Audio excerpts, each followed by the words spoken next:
Hey guys, today we're here at a nutritionist's office to discuss how our nutrition and what we eat and what we put into our body affects how we think and we feel. This is Jennifer Thomas. She's a state certified nutritionist. So tell me what exactly a nutritionist is. Like, what's your job as a nutritionist? So as a nutritionist, I generally help people incorporate a healthy diet that fits them into their life. So, we always start with an assessment because what works for one person is not necessarily the same for another person. So we go through an assessment with an individual, and then we start developing a plan that's fit and tailored to them. Whether it be they're trying to improve their health, they're trying to lose weight, they're trying to take control of feelings of anxiety or stress, nutrition can play a pretty big role in that.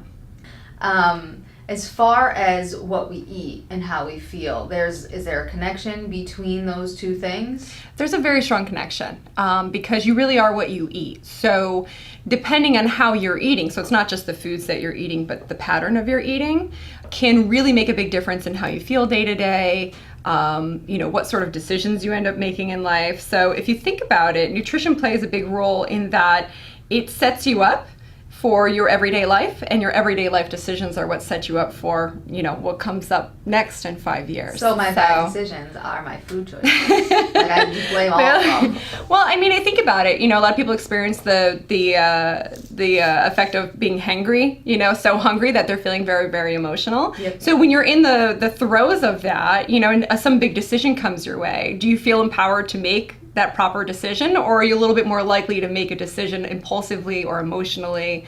So it can play a big role in first how you feel, but then also how your life kind of plays out. I'm the worst hangry person in the world. You're not alone. Fact. Terrible. So not only like how we're feeling, like emotionally, but it affects what we're thinking. It can, primarily because it affects your emotions, and how you feel is going to, affect how you're thinking. So if you're, the way I kind of akin it to is the way that you eat, the foods and the pattern of your eating, but then also other lifestyle things, they build a foundation from which your body then stands on. Your body's always trying to do its best for you. It's always trying to balance itself out. It's always trying to adapt to what's coming its way. But unless it's standing on a strong, solid foundation, it's really, really hard to do it. And that's why we often end up in these sort of vicious cycles where we're trying to achieve certain goals, but it's just not happening, and we find ourselves doing repetitive behaviors. It's because we're sort of battling our body instead of learning to work with it. And the way that you work with it is by doing things like stabilizing your blood sugar, being sure that your body's well nourished with all the nutrients that it needs, and ensuring that gut bacteria is nice and balanced out. Because when you have that, now you have that strong foundation. As far as anxiety goes, does what we eat create anxiety in us? It can. Everybody's situation is a little bit different, but some individuals will experience anxiety just because of the way that they're eating. And that's really coming from a couple scenarios. So the first one I always cover with people is caffeine. So caffeine stimulates your body in a way that's very similar to the fight or flight response. So when you consume caffeine, you're essentially creating a situation of stress internally. Stress itself can lead to anxiety, right? So obviously if we overconsume caffeine and we're triggering that fight or flight response excessively, it puts a person in a position where they have the potential of feeling a lot more anxiety, especially if they're already prone to it, or if they're, having some sort of personal struggle going on in life. So when I'm working with someone with anxiety, caffeine is always the first thing we look at. I don't always take it out completely, but sometimes it, cutting down significantly can make a big difference. Another part of the nutrition anxiety equation is blood sugar levels. And this is a really big one. This goes back to that emotion of being hangry, right? So when we eat a food, our body absorbs those carbohydrates and it goes into our blood system. And then what our body does is it releases the hormone insulin, which is going to take that blood sugar and put it into a cell to make energy, right? What happens is, back to your body always trying to create that balance, Okay, so that's the purpose, right? So the blood sugar goes up and your body says, oh, it's going up, we need to balance it back down, and it releases the insulin. Now, when we have a lot of carbohydrates or a lot of what's called high glycemic foods, which all the stuff we know that's not good for us, the candy, the sugars, a lot of refined flours, breads, pastas, those types of things.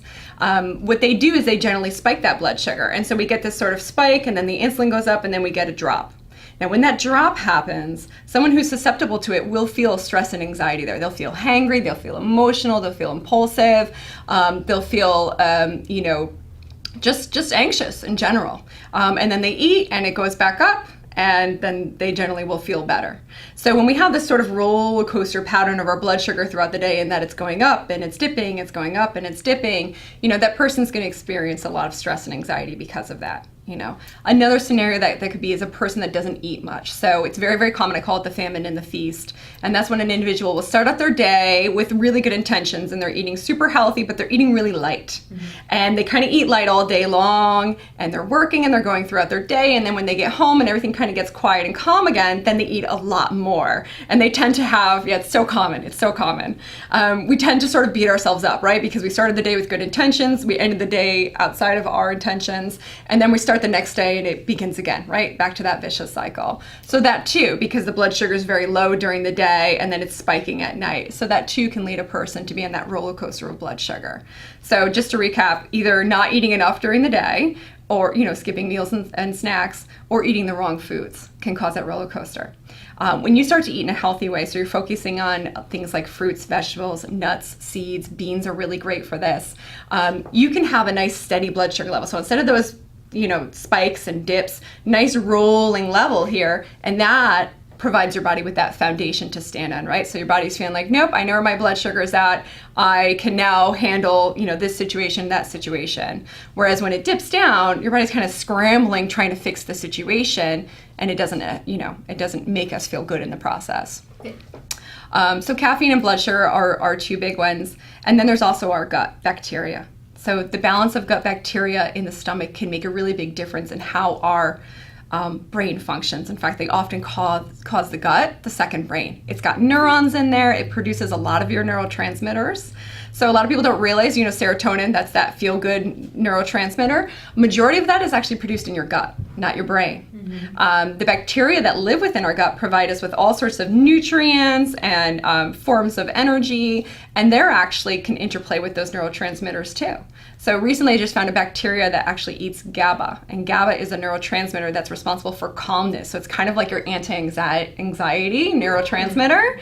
So GABA is a neurotransmitter that your body produces that allows you to feel calm. So it's definitely something that you want, number one, you want to produce, and number two, you want to keep within your system. You really don't want a bacteria eating it up on you, because it's the chemical, the brain chemical, that makes you feel calm. So your gut bacteria, there's a lot that goes into what's living inside of your gut and in what numbers. I could talk for a very long time on the details of this, but I do have some pretty easy, straightforward take-homes that I think we can just get to that. So the take-home here is by eating healthy foods and by eating a diverse diet. And when I say diverse, I don't mean eating, something completely different every single day, but week by week, and especially season by season, we should be incorporating different foods. What this does is this allows the populations in your gut to be diverse. So you get a diverse range of nutrients for your own body, which is beneficial, right? Because one seed is going to have different nutrients.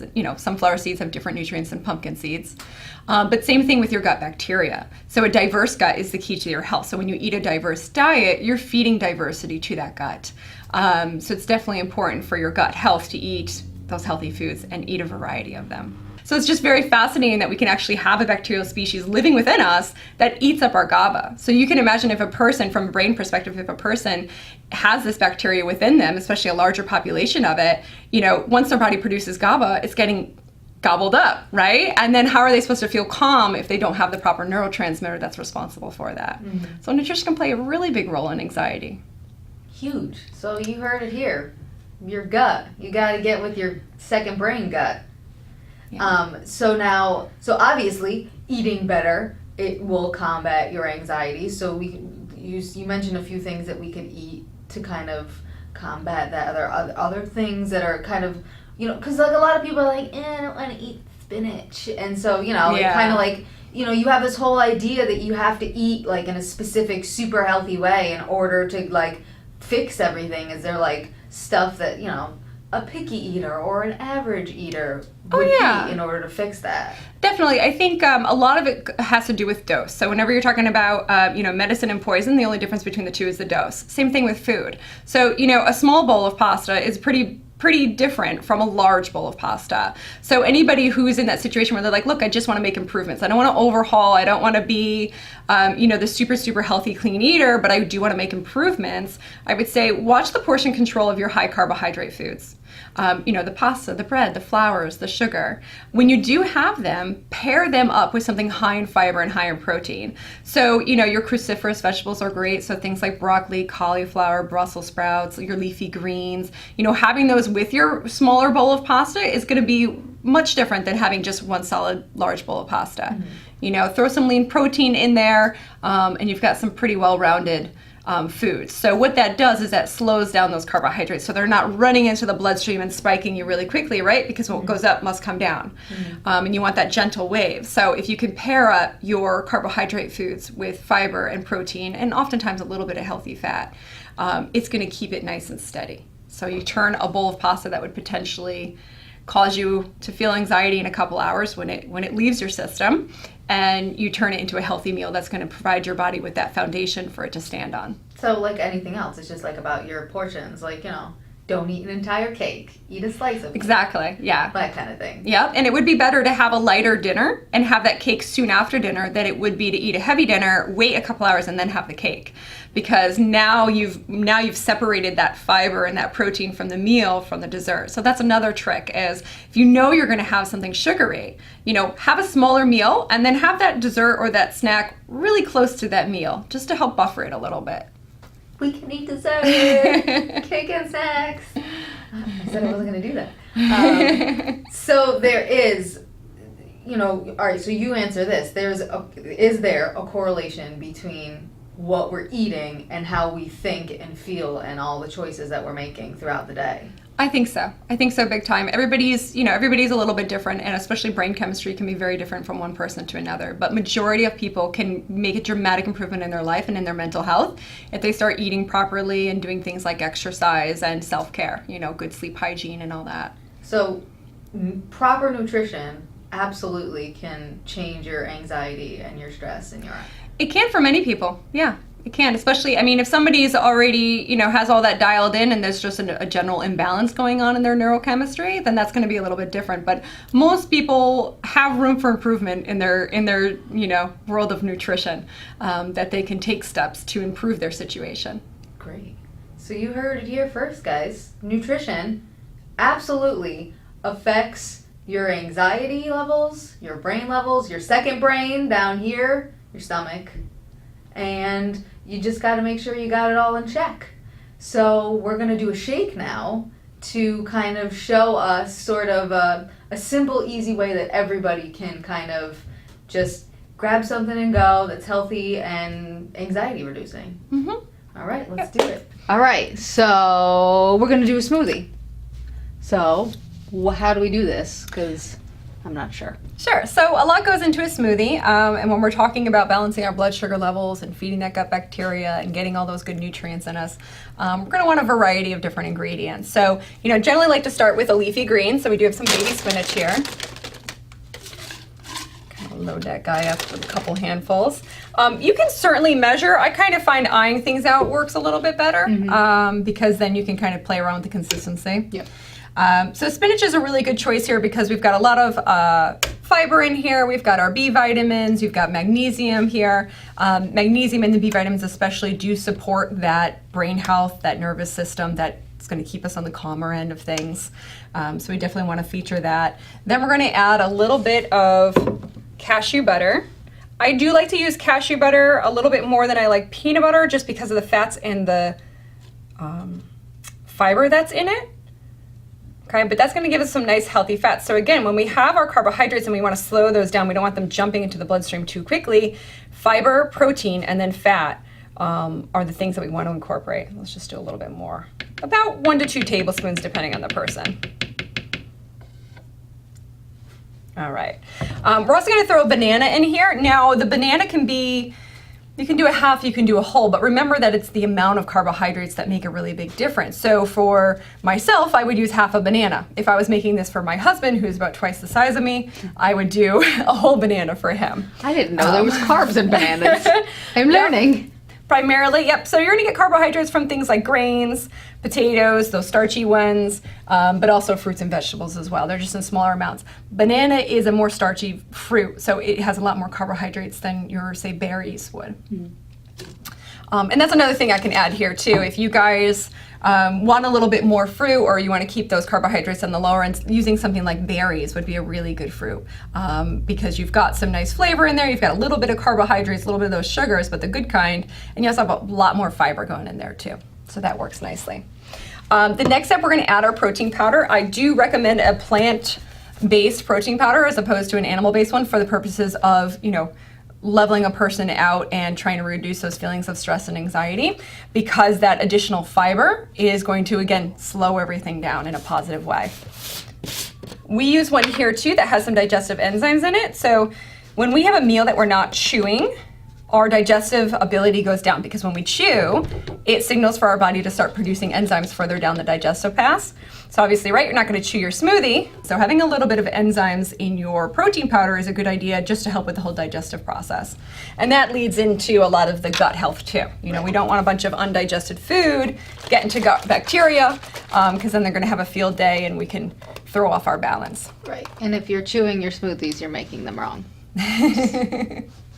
So our last one is to add some sort of base. You can certainly use water here. I like to use hemp milk because it has those omega-3s in it. So omega-3s, again, play another vital role in our brain health and how our brain functions. So getting a good dose of those is always a good idea. So we're going to put about a cup in here. And for people who don't know, like myself, what exactly is hemp milk?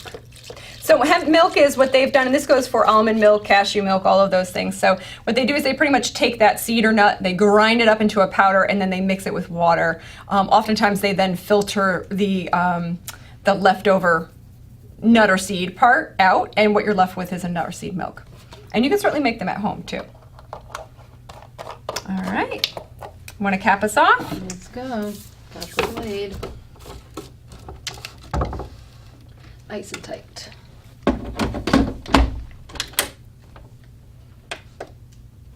Is this our action button here? There it is. It's going to be loud. It'll keep going. It will? Yeah. It pauses. It's kind of a cool feature.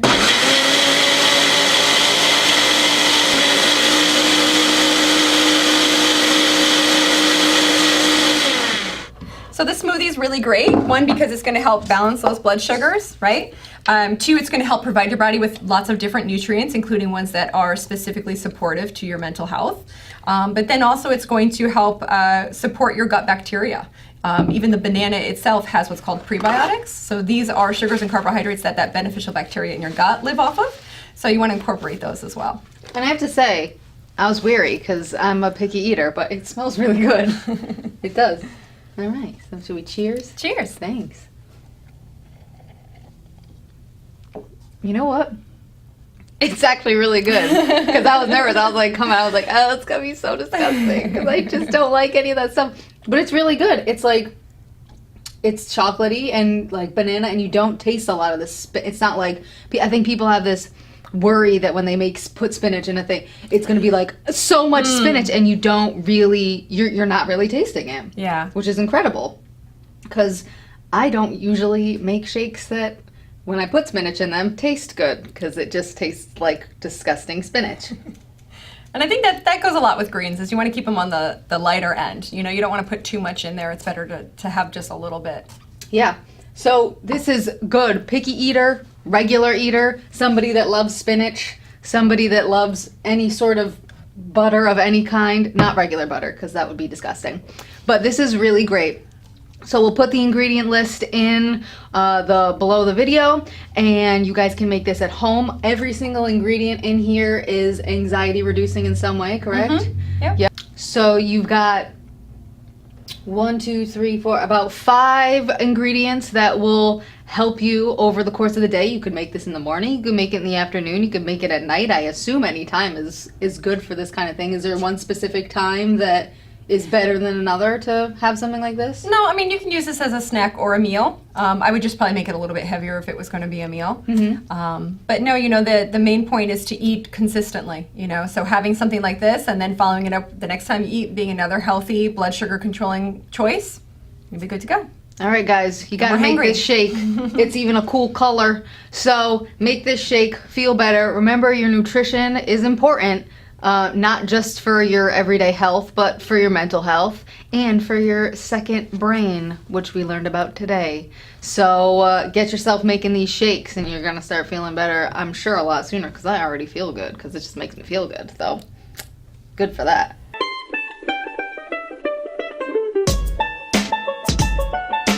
Hold again. This will be a second time. I'm gonna clasp your sink.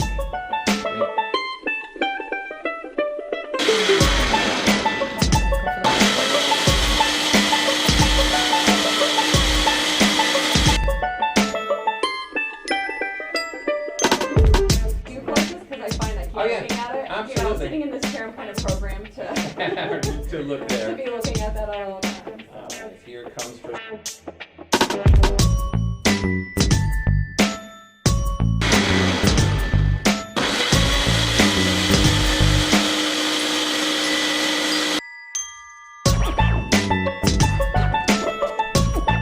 Yeah, it looks like it's A just little bit there, yeah. What you can do next, you know, a way of overcoming that is to put your liquid in first and then put your nut milk on top of it. That way it doesn't touch the side of the...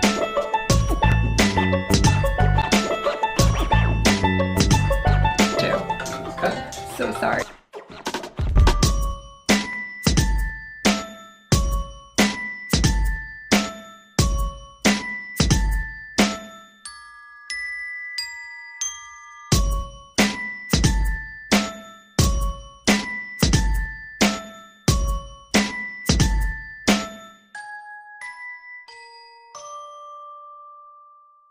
Hey guys, if you're enjoying this series, check out my new book, A Hot Mess's Guide to Getting Your Anxiety and Depression in Check, on Amazon right now. Go check it out. You won't be sorry.